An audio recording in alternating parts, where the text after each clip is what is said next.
ফেরেশতারা ধাক্কায় ধাক্কায় আমাদেরকে জাহান্নামের দরজা পর্যন্ত নিয়ে যাবে, আর এক ধাক্কা মারলে আমরা জাহান্নামে পড়ে যাব।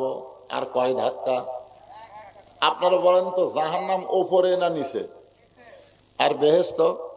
হ্যাঁ, এই বিশ্বাস কিন্তু রাখা লাগবে। একটা হাদিস শরীফে আছে এবং কোরআনের আয়াতেও আল্লাহ বলেছেন, জাহান্নামের সবচাইতে নিচে কারা থাকবে? এটা দুই একজন কয় রে, বাদ বাকি কয় না কেন? জাহান্নামের সবচাইতে উপরে থাকবে কাফের, আর সবচাইতে নিচে থাকবে মুনাফিক। ওই কাফেরেরা যে পেশাব পায়খানা করবে, ওই নিচের মুনাফিকেরা ওটা খাবে।